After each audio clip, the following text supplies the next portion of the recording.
రాజకీయాలు, అసెంబ్లీ చర్చలు, నియోజకవర్గ సమస్యల ఒత్తిడి నుంచి ప్రజాప్రతినిధులకు కాస్త ఉపశమనం కలిగిస్తూ మంత్రి నారా లోకేష్ ఉండవల్లిలోని తన నివాసంలో ఏర్పాటు చేసిన ఆత్మీయ విందు సమావేశాలు సందడిగా సాగుతున్నాయి. పలు పార్లమెంటు నియోజకవర్గాల కూటమి ప్రజాప్రతినిధులు తమ కుటుంబ సభ్యులతో కలిసి ఈ వేడుకల్లో పాల్గొంటున్నారు. ఉండవల్లి నివాసంలో కృష్ణానది ఒడ్డున జరిగిన ఈ విందు సమావేశాలు ఒక కుటుంబ వేడుకను తలపించాయి. విందులో రాజకీయ చర్చలకు తావు లేకుండా కేవలం సరదా సంభాషణలు, ఆట పట్టించుకోవడాలతో వాతావరణం ఫుల్ జోష్తో సాగింది. నేతలకు ఒకరికొకరు పరిచయమున్నా వారి కుటుంబ సభ్యులు ఒకచోట చేరి పలకరించుకోవడం ఈ వేదిక ద్వారా సాధ్యమైంది.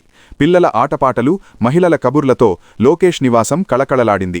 ప్రజాప్రతినిధుల కుటుంబ సభ్యుల పట్ల లోకేష్ చూపిన గౌరవం అందరినీ ఆకట్టుకుంది. విందు అనంతరం విచ్చేసిన మహిళలందరికీ మా ఇంటి గౌరవం అంటూ లోకేష్ స్వయంగా మంగళవిరి పట్టుచీరలను కానుకగా అందజేశారు.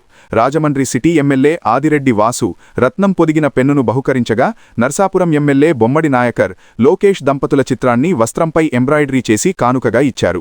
కేవలం వినోదమే కాకుండా బాధ్యతను కూడా గుర్తుచేస్తూ ఆయా నియోజకవర్గాల అభివృద్ధి పనులు మరియు ప్రజాప్రతినిధులు ఇచ్చిన వినతులపై గ్రీవెన్స్ స్టేటస్ రిపోర్టులను లోకేష్ నేతలకు అందజేశారు.